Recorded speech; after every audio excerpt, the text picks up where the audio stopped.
अजिबात गॅसचा वापर न करता, साबुदाणा न शिजवता असे उपवासाचे कुरकुरीत साबुदाणा चकली आज आपण पाहणार आहोत।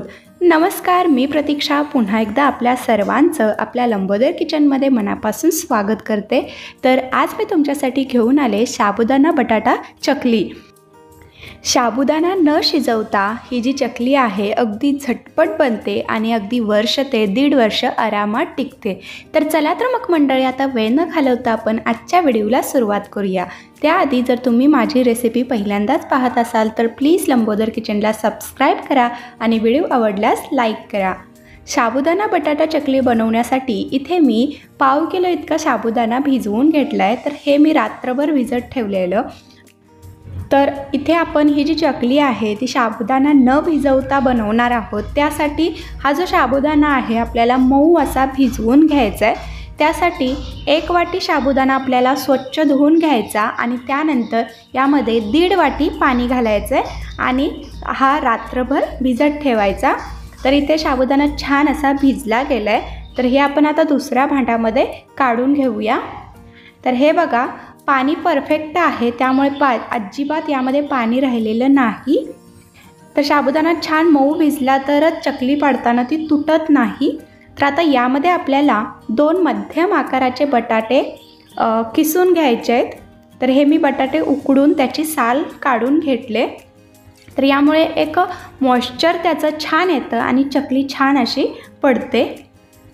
तर हे बघा, मी 2ही बटाटे यामध्ये किसून घातलेत। त्याचबरोबर यामध्ये चवीपुरतं मीठ घालायचं आहे आणि जर तुम्ही उपवासामध्ये कोथिंबीर खात असाल तर कोथिंबीर नक्की घाला, त्यामुळे आपली जी ही चकली आहे ती खूप छान चवीला लागते। तर इथे मी थोडीशी बारीक चिरलेली कोथिंबीर घालते। तर आता हे एकदा आपण छान असं मिक्स करून घ्यायचं आहे, एक 3 ते 4 मिनटं। बटाटा घातल्यामुळे याला छान असं मॉइश्चर येतं आणि साबुदाणा चकली जी आहे ती पाडताना अजिबात तुटत नाही। तर बटाटे तुम्ही कमी जास्त देखील करू शकता। तर इथे मी बघा चांगलं हे जे मिश्रण आहे ते मळून घेतले। तर आता यामध्ये मी एक अर्धा चमचा चिली फ्लेक्स घालते। चिली फ्लेक्स घालणं पूर्णपणे ऑप्शनल आहे, नाही घातलं तरी देखील चालेल, पण मला थोडंसं हे तिखट छान लागतं म्हणून मी घालते। तर हे देखील एकदा मिक्स करून घेऊ। तर इथे आपलं साबुदाणा बटाटा चकलीचं बॅटर तयार आहे, मिश्रण तयार आहे। तर हे बघा अगदी छान असं हे चिकटसर झालं आहे। तर आता याच्या आपण चकल्या पाडून घेऊया। तर त्यासाठी इथे मी एक झिपलॉक बॅग घेतले।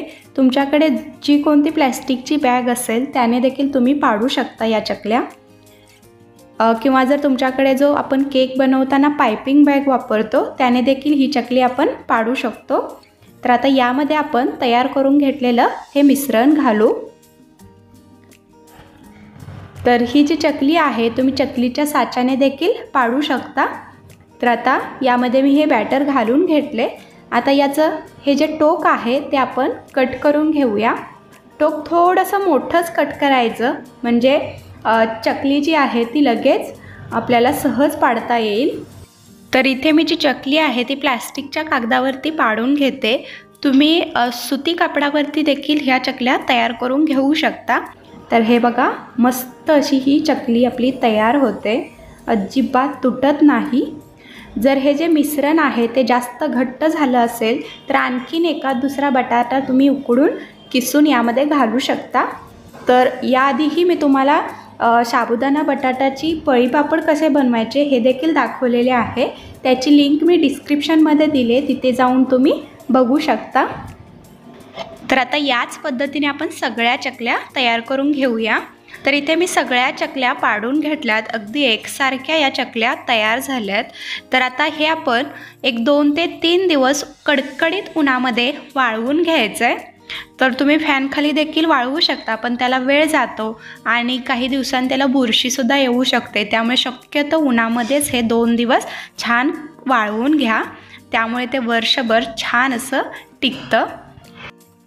तर इथे बघा, ह्या ज्या चकल्या आहेत मी 2 ते 3 दिवस कडकडीत उन्हामध्ये वाळवून घेतल्यात। अगदी छान हे वाळले गेले, तुम्ही बघू शकता, रंग देखील अगदी सुरेख आला गेलाय, दिसायला देखील सुंदर दिसते ही चकली।